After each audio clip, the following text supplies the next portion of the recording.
What's up, y'all? Gym is ready to go for tomorrow evening. Come by, come hang out, do the workout, support your community, whatever it is you would like to do for that. But highly recommend you all come from 4:30 to 6:30 and participate in this workout. So I'm gonna go over a little bit of detail on some tips for this workout. It's pretty straightforward in my opinion, but also some nutrition stuff if you're interested in that. And then we'll also go over some more like the logistics for tomorrow. So if you didn't watch my last video about this open, go back and check that. There's a lot of detail there about why you should do it and what the schedule looks like and all those things. So it's 6 minutes of your life. Go and check it out when you can. So for tomorrow, the gym opens at 4 o'clock. We're gonna start the first heat right at 4:30. So don't come at 4:30 if you think that you're gonna go in the 4:30 heat, because that won't work. There's only 7 people that are gonna be able to do each heat. So we've got a 4:30 slot, I've got a 4:55 slot, and this is rough estimates, a 5:20 slot, and a 5:45 slot so far. If we need more, we'll add more. Again, 7 people can run in each heat. There's a 10-minute gap period where we will brief the new coming heat about the movement standards, and we're all gonna try to judge each other as well. For those of you that did sign up officially with the games website and you're officially competing in the open, I'd recommend that you all go do that as well. It's a really cool way to participate in this event, this community, and CrossFit in general. You all do CrossFit, that's what we do here. And it's a cool thing to support, but again, you don't have to do that at all. It's not a big deal if you don't. You can still come. So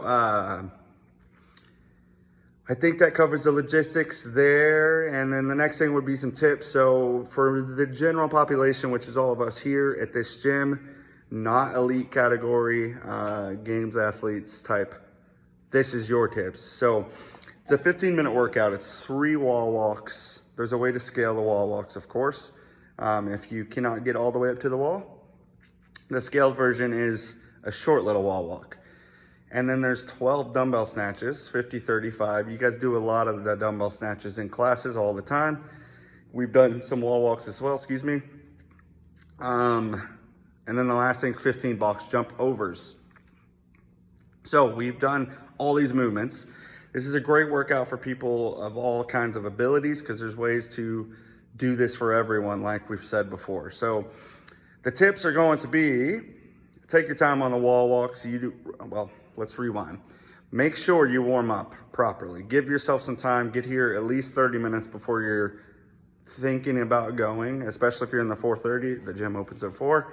So give yourself plenty of time to warm up. Mobility overhead is going to be important, and getting your hips and your legs warmed up is going to be important as well, and your posterior chain.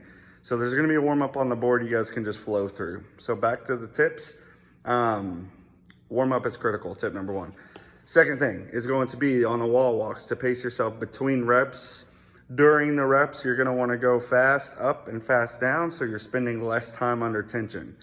There's also a strategy of actually posting up and getting on the wall that we'll go over with you when we're doing the workouts, because we'll be here. I'll be around. The coaches will be around. So we'll talk about the strategy of getting up, but again, really fast on the actual walk portion, rest for a second on the between rep portion. Then when you get done with your wall walks, you're going into 12 snatches. You're gonna do those unbroken 100% every time, unless the weight is just super heavy. Let's say you're on the cusp of being a scaled and RX person and you wanna give this a go RX, which is very doable for a lot of you, to RX a workout. This first one is gonna be one of those that you can give a go. The standard on the wall walk is tough for sure. If you're a bigger chested person like myself, or other people, then it's tough to get as close to the wall as the standard is requiring, and we're gonna have to hold that standard if you are RXing. It's a challenge there, but other than that, as long as you can move that weight, then you can RX this one. So it's a good one, and if you're on the cusp and that weight feels heavy, that's what I'm saying is maybe you'll break one time during your 12, but try not to do that because you can slow back down on the box jump over and really regulate your pace there and rest more there. So no sense in putting the dumbbell down unless you're going like to muscle failure, like you're just not strong enough to get it up every rep. And definitely practice alternating them on the way down, not on the floor. That's another thing I would really focus on. And there's gonna be a tip on how you switch the dumbbell and how it should feel in your hand when you go to take it to the ground. Make sure you clarify with the coach, one of us, about how you do that so that you are fully understanding that, because it makes a lot of difference to cycle it on the way down. If you grip it in the middle, it gets wiggly and it gets really tough. So I know I'm going a little fast here, but the box jump overs, that's where you'll regulate pace. If you're in really good shape aerobically and you can handle lots of box jump overs, you can go faster there. If you're not so in shape and this is a tough workout for you and that movement is tough, you're gonna wanna slow down. You can regulate pace on that part. The other two things, the dumbbells are unbroken. The wall walks, you're gonna go one at a time and fast in and fast out. So again, that's the part where you kind of pace things. There's also a strategy on landing low in the box jump over instead of landing tall. There's a lot of times in box jumps where we go over when we're training about opening your hips and reaching full extension and landing really tall on your box. You don't want to do that in a box over. You don't have to, so you might as well not. You can stay really low and just step right back over. You do have to step over the box. We'll go over all this. So there's a strategy on how this looks, and we'll go over that. So the same as the dumbbell, that you guys can understand those kind of things. That'll shave off seconds, and the seconds in a 15-minute workout make a big difference. If you're just here for some fitness, you don't need to listen to all this. We can just go hard and have fun. But if you are trying to do a little good in this and give it your best go, these little times we can shave off a couple seconds make up a huge difference.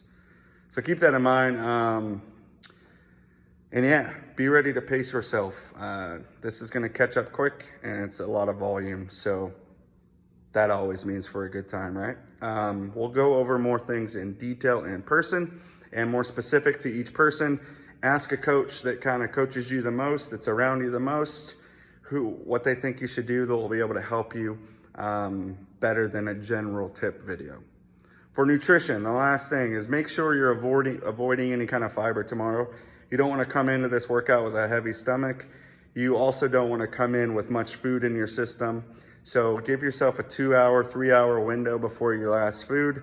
And lean meats, if you're gonna have any meats, fish in the mornings, eggs would be great. A normal breakfast would be great. Rice, potato, sweet potato, things like that that are going to be easily digestible and quick energy sources. Fruit would be great.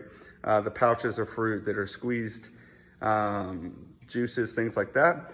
And for the workout, about 30 minutes before, like half a scoop of protein powder and a cup of a juice or a Gatorade or something sugary that can get into your system and utilize glucose.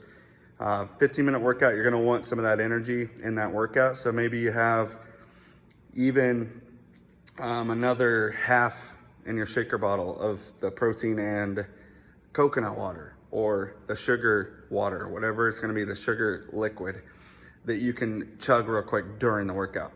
Might make a little bit of a difference for your energy, but the most important thing is gonna be leading up. So make sure you have a good breakfast, you have a good lunch, and you're hydrating 0.75 ounces per pound of body weight throughout the day. Try to get that like 0.50 before the workout for sure. So definitely hydrate. You should be peeing regularly.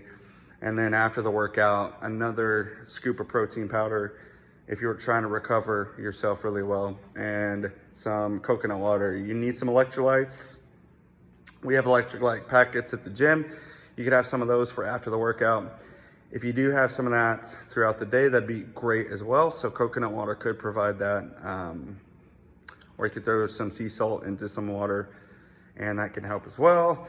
If you got more personal questions about what to eat, feel free to message me and I'll be available. You can direct message me on Facebook. Don't email me because I won't probably get to that very quickly. Okay. I think that's all. We'll go over more in depth if you've got anything else. Enjoy your evening and I'll see you tomorrow.